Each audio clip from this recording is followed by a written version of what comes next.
Peace and love always. Hello, everybody. Welcome to another week of Good Vibes Only. Today, I am in my casa, and I'm excited to have Katie here of Starting Smart. Katie is in Chicago right now. Move my mouse over, Yeah. Katie. And Katie is a fitness coach. She's a physical therapist and also a yogi. So I am excited to let Katie speak to you guys and just hear some of her perspective today and get to know her a little better. So Katie, can you hi, first of all. Hey guys. Can you tell everybody what Starting Smart is, how you got into that and into the fitness, physical therapy? Yeah, for sure.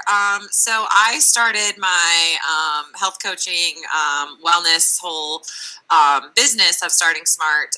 Actually, for my own personal journey, I've been a physical therapist for almost 8 years now, and a yoga teacher for the past almost 8 years too. And I was like, oh, I'm healthy, I'm good, like I take care of myself. But in reality, I totally didn't. I was like type A to the max, working all the time, like trying to be super social and do all this stuff. And it was just like, what was I doing? What was I thinking? And so I just totally burned myself out, got really sick, caught all of these crazy illnesses that all my patients had. And I realized, like, what am I doing? And I made a huge shift in my life and started like diving into nutrition and health and wellness and all this stuff even more than I had before, and kind of discovered like my big passion was helping people help themselves, really. So that's how I started my coaching practice with Starting Smart, and I work with people that are honestly where I was a few years ago,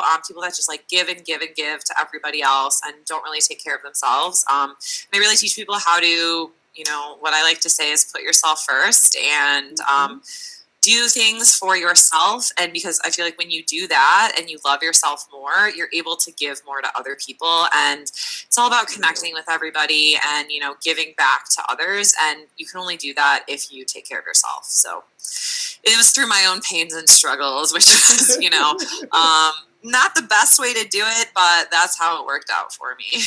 I think that's what happens to a lot of people. Like, you have to kind of go through some tough times to really figure things out. Unfortunately, not everybody, but a lot of us do. Right. So I totally agree. yeah. So you touched a little bit on self-care. You're talking a little about self-care just there. And those who follow me know that like I'm really, really big into self-care. I create monthly self-care packages for LovEvolution. It's a big thing. I think it's a really big discussion, self-love right now. I'm starting to notice it like pop up more. Yeah. So I'd love to like talk a little bit about it. For sure. I know you realize obviously that you weren't taking care of yourself, but what made you think that if I take care of myself, I'll feel better? I mean, honestly, it was like physically exhausted all the time. And even when I slept, I was still like dead. Like, I just felt like I wasn't there. I was present, but not present. And so I realized that my first thing I did was sleep more and improve how I was sleeping. And I think that is a huge thing for me with self-care is like actually getting sleep at night, and being like, it's okay to not do everything with everybody all the time and have a night where you're like, basically like, forget it guys, I'm going to bed, like see you later. And what I realized is that as I did that more and I kind of put little, I wouldn't say boundaries, but like set limits on, hey, I'm doing this and this, that I was able to be so much more present when I was actually with people. And I wasn't like, just had all of these activities. I feel like honestly what it was is when I realized I was constantly running late because I was going from one thing to the other, to the other, to the other, that I was like, wait a second, I think that I'm doing a little too much, and so I think it was more of learning how to say no to people and put some limits on stuff. And then I realized that when I did that, I was kind of saying yes to myself. So it happened kind of organically. And now it's something that I like integrate into my week. And I think and I don't know what you feel about this, Jessica, but like, I think a big thing is that people think, oh, self-care has to be like getting a massage or like going to the spa day and like, it does not have to be that at all. Yes, those things are awesome, but there's so many other simple little things that you can do that are self-care and self-love that can really like reignite you and kind of bring back passions and things that you feel like you're missing in your life when you can just do one simple little thing. Like for me, I put a good song on and I dance around in my apartment and I'm like good to go and reset. I think it's like finding what that is for you, and it doesn't have to be, you know, self-care in a quote unquote specific way. So I think that's a huge piece to it. No, I absolutely agree. I think that a lot of us feel like we have to go get our nails done or get our hair done, and that's taking care of ourselves. And exactly like you said, it's great. You know, that's something that feels good, of course. We want to get massages and all that stuff and be pampered. Right. But there's also other things that kind of like feed our soul. Like I like to be in nature. Nature is like my nature is like my recharge. Yeah. So, like going camping, like I love camping and just like, I don't know, just like hanging out in nature is fun to me. Totally. I was just up in northern Michigan. My family has a cottage up there. That's where I'm from. So it's like up here on the hand. And I one day was like, you know what? I'm going to get up early and it's right on the lake. I'm going to wake up. I'm going to watch the sunrise. I'm just going to listen to like the water crashing, the birds chirping and all of that stuff. And it's like, it's amazing how even just doing that for 10 minutes totally recharges you. Yes. I'm all about the nature. Like, yeah, I love being in the big city in Chicago, but I live 5 blocks from the lake. And when I need to, I just go there and I just sit and I'm like, okay, I'm good. But that's like, but I mean, some people like they hate that. Yeah. So other people, it's like reading a book or like eating a good meal or, you know, sitting and talking with a friend that you just like, who gets you. Like, I think those are things that are self-care that people don't realize are, but I really think it's like whatever reignites your soul and kind of recharges you, exactly. That's self-care. That's self-love. Absolutely. You know? No, I completely agree. It's like we have this internal battery that slowly gets low. Kind of like our cell phones, I guess. And eventually we have to put it back on the charger. And my charger is nature. Some other people like massages, maybe, for example. Like whatever it is that you enjoy, I think you should do it. So I totally agree with you on that one. Yeah. So self-care is one thing, right? But then self-love is kind of different because you can care for yourself, but does that mean that you love yourself? You're right. They're totally two different things. I think the self-love is that internal like mind chatter. Oh, I should do this. I can't do this. I'm not good enough. I blah, blah, blah, blah, blah. Like all of that kind of stuff. I think you need to have self-care in order to be ready for self-love.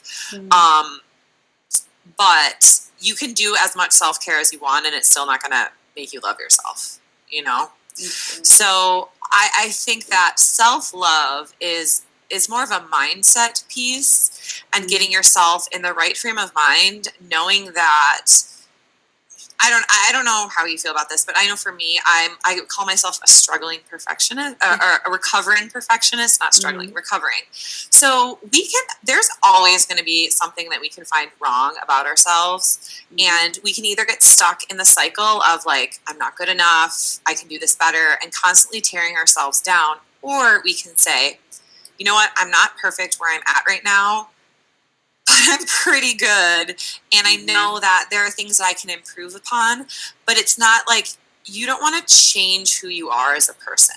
Yeah. And so you have to love and accept yourself for who you are.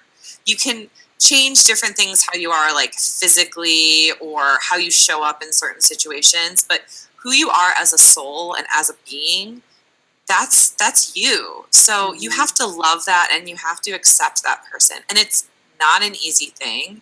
It's not at all. One exercise that I've done and I've given to my clients to do, and the first time I did it, I was like, this is so weird.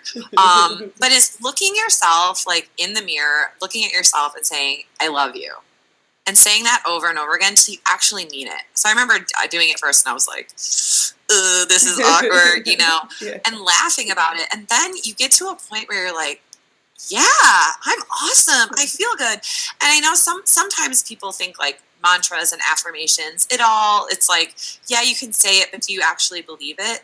But I think simply saying like, I love myself and getting it kind of ingrained in you. And it's really just, affirmations do work, but you have to believe them. Yes. So, there has to be that belief behind it. So those are a really long answer to your question. But, it's okay. I love it. Keep going. Yeah, I think it's like, it really is shifting your mindset and your mentality around it. And it's a constant work in progress. Like some days you're going to feel down and you're not going to feel good, but you can tell yourself like, I love and accept myself for where I am. And know that, things can change and shift. I'm a pretty spiritual person. I wouldn't say more than I realized, I think. So there's a lot of different meditations of just simply saying over and over again, I love and accept myself. I love and accept myself. And they're really powerful. They really work.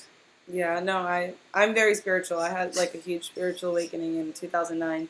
And it definitely has changed like the way I see the world, the way I see myself. Just everything is completely different. So I recommend that everybody kind of gets in touch with yourself, like take care of yourself and just understand your inner being more, your soul, whatever you want to refer to it as. Totally. And I was just going to say, I think that when we understand and accept ourselves more, we become more understanding and accepting of other people. And like, especially in a time where there's so much crazy stuff going on in the world around us, I think that it's kind of calls people to say like, hey, where am I at? Like check in with yourself before you start sending out judgments or things or statements or anything like that. Like you have to connect with yourself first. So I love what you just said that because it's so true. Like whatever that is for you, whatever spirituality, whatever faith, whatever that is, but finding that deeper understanding and connection of yourself and loving you and who you are is so, so, so important. Yeah, I completely agree. Just like what you were saying, like, before, two things. You mentioned, like in your last answer about how you're what did you call yourself? A semi-perfect? Oh, no, a recovering perfectionist. A recovering perfectionist. That would be me. I feel like I'm still like dealing with that. And I'm super, super positive. Like everybody that knows people say that I'm always the one that like has a positive thing to say. But it doesn't mean that I'm perfect. I am human. I go through times just like you do, just like everybody does, where we're like maybe beat ourselves up or maybe just things aren't going how we thought they would. And we just have a lot of, emotional things that come up to the surface that we have to face. And I think as humans, we strive for this idea of perfection that we will never ever achieve. I don't even know who made us think that we need to be perfect because we don't. It's just part of being human. Like you're a human and you make mistakes, you fall and you get right back up and it's okay. Yep.